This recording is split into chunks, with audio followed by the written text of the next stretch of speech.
হাজার হাজার ডলারের বাড়িঘর পুড়ে নিমিষেই ছাই হয়ে উঠছে আমেরিকার মুক্ত আকাশে।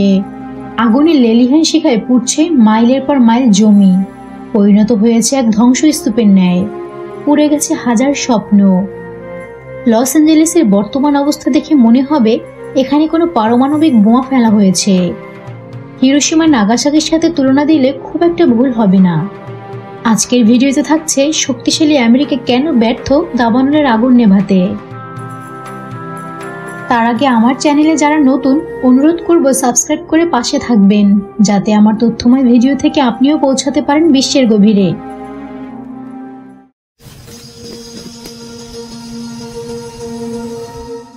সামরিক শক্তিতে যুক্তরাষ্ট্রের সঙ্গে পৃথিবীর অন্য কোনো দেশের তুলনা হয় না।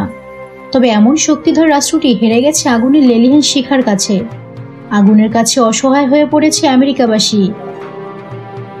যুদ্ধের সময় যেমন সর্বশক্তি দিয়ে নিজেদের রক্ষা করার চেষ্টা চলে, ক্যালিফোর্নিয়া ঠিক সেভাবে দাবানলে প্রতিরোধের চেষ্টা করছে। কিন্তু এই যুদ্ধে জয় আসেনি এখনো। পুড়ে গেছে হাজার হাজার একর জমি, বসতবাড়ি আর পাহাড়। এই দাবানলকে তুলনা করা হয়েছে হ্যারিকেনের সঙ্গে। শক্তিশালী হ্যারিকেন যেমন সবকিছু ধ্বংস করে দেয়, ঠিক তেমনি ভাবে এই দাবানলকে বলা হচ্ছে আগুনের হ্যারিকেন। তীব্র বাতাসের সাথে ভয়ঙ্কর আগুনের দেয়াল লস অ্যাঞ্জেলেসের উপত্যকা গ্রাস করে নিয়েছে। গোটা এলাকা নিশ্চিহ্ন হয়ে গেছে। আগুন নেভাতে দমকল বাহিনীও অপারগতা স্বীকার করেছে। পানি ঢালতে ঢালতে পানি ফুরিয়ে যাচ্ছে, কিন্তু আগুন নিভছে না। এমন মনে হচ্ছে এই আগুন নেভাতে পুরো আমেরিকার পানি কম পড়বে। আমেরিকার আকাশে উড়ে যাওয়া ছাই যেন কালবৈশাখীর মেঘ। এটি ক্যালিফোর্নিয়ার ইতিহাসের সবচেয়ে বড় দাবানল বিপর্যয়। এই অঞ্চলের বাসিন্দারা মনে করছেন হয়তো এটি পৃথিবীর সবচেয়ে বড় দাবানল বিপর্যয়। বেসরকারি আবহাওয়া সংস্থা অ্যাকিওয়েদারের হিসাব অনুসারে দাবানলে 13,500 কোটি ডলার থেকে 15,000 কোটি ডলারের মতো আর্থিক ক্ষয়ক্ষতি হয়েছে। লস অ্যাঞ্জেলেসে ক্যানিথো ইটন এলাকায় দাবানলে 10,000 ঘরবাড়ি পুড়ে গেছে। বিপুল অর্থ দিয়ে গড়ে তোলা হয়েছে 12,000 কর্মীর বিশাল বাহিনী। তবু এমন ভয়াবহ আগুন প্রতিরোধ করা সম্ভব হয়নি।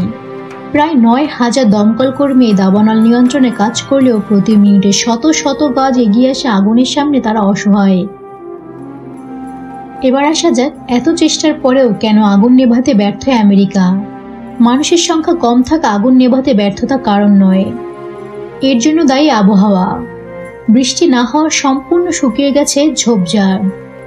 আবার 100 মাইল প্রতি ঘন্টার গতিতে বাতাস ছুটছে। যখন বাতাস এত জোরে বয় তখন আসলে আগুন থামানো এক বৃথা চেষ্টা ছাড়া আর কিছুই না। বিশেষজ্ঞদের মতে দাবানলের এই প্রবণতা কেবল বাড়তেই থাকবে। ক্যালিফোর্নিয়ায় দাবানলের ঘটনা নতুন না, প্রতি বছরই ঘটে। তবে এর একটি নির্দিষ্ট ধরন আছে।